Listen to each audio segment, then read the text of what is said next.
Hello everyone, I am here with a story, a true short story for you guys. This one is called Fire from Afar, and it is sent in by Michelle Connell.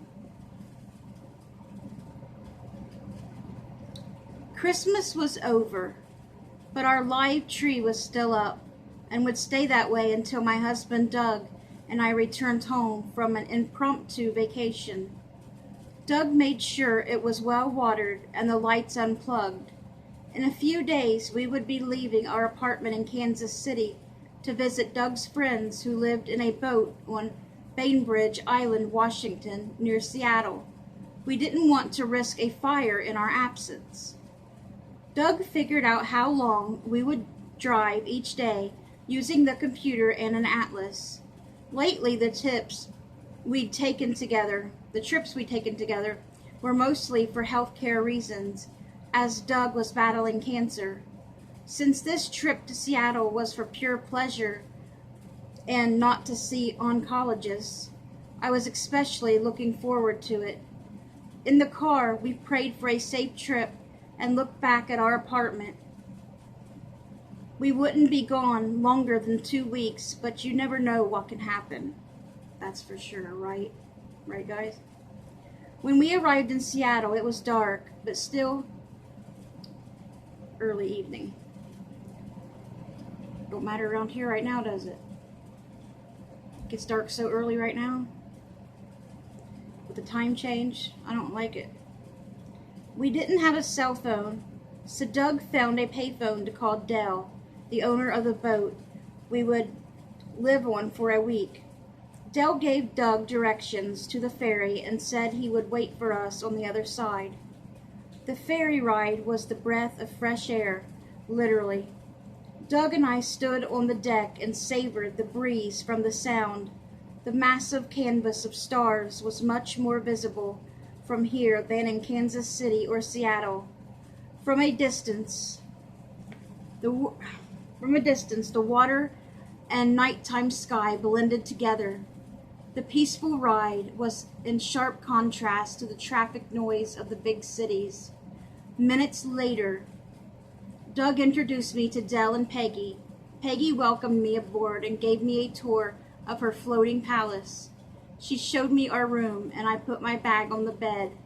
In the galley, kitchen dining area, we sipped hot cocoa as she talked about our Christmas holiday, our jobs, and the new year ahead.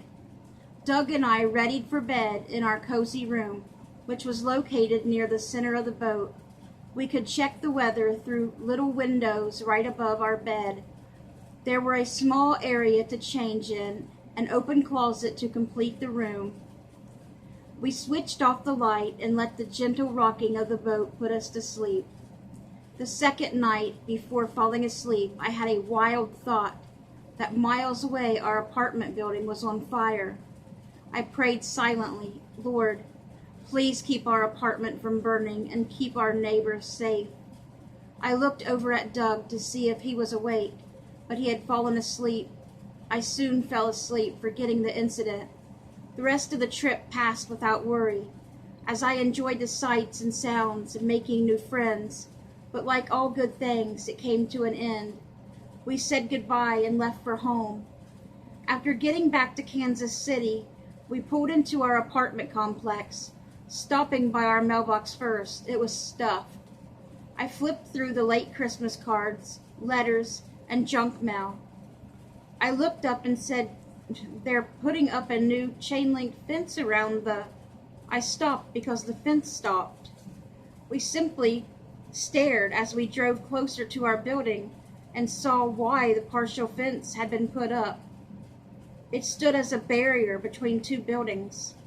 Our neighboring building wore plywood for windows, and the garbage dumpster out front swallowed fragments of charred furniture. The grass that used to surround the building had been replaced by a patch of dirt. My mind jumped back to that night on the boat when I thought of the fire and had been so compelled to pray. Doug and I turned to each other. Did you know I had a strange feeling our building might burn down? Doug asked. I did too. I plopped back against the headrest. I'm so glad I prayed about it, strange feeling or not. We looked at each other, then stared at the building, untouched by the flames that devoured the building next to ours.